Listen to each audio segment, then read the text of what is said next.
Howdy YouTube, this is Charles with Our Tiny Cabin Project, and today I'm going to be bringing you my top 5 tiny house mistakes. Stay tuned.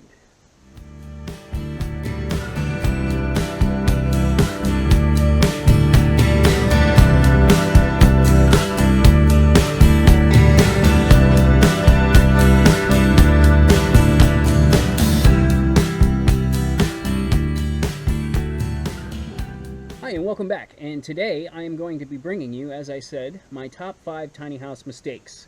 I'm going to be covering the things that I wish I would have done differently. So let's get right into it, shall we? When we first had the cabin delivered, we encountered our first problem, and that was regarding the roof.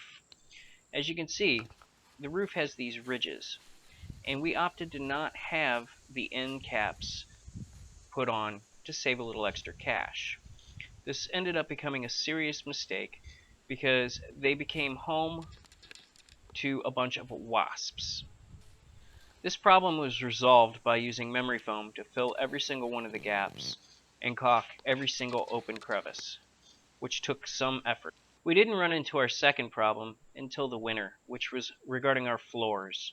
When we had the shell built, we didn't have the underside of the cabin insulated, which made for some very chilly mornings in the middle of winter walking onto that cold hardwood floor.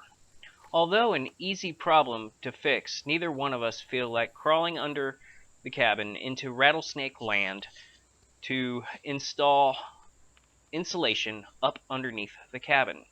So a solution that we've decided we're going to do is when we put up a permanent skirting around the cabin, we're just going to insulate the skirting all the way around the cabin. As the cabin started to become more of a tiny house, we ran into our third problem, which was the kitchen.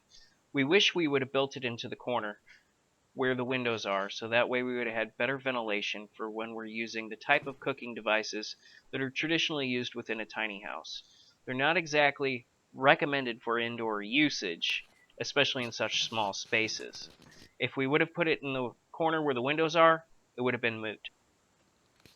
Our fourth tiny house mistake is in regards to our sleep loft. We didn't put a dormer in, and we wish that we did. So if you hear something going bump in the middle of the night, usually it's your head. Our fifth tiny house mistake is in regards to our solar. Now, we originally went with the Harbor Freight solar kit, which was great at first for lights, but that's about all it's good for. We wish we would have originally just went with what we ended up going with later down the road, which was the Renogy 100-watt solar setup.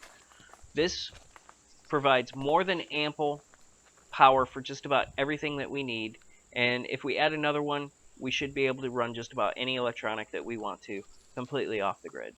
And those are our top 5 tiny house mistakes, things that we wish we would have done differently to save a little bit of time and money.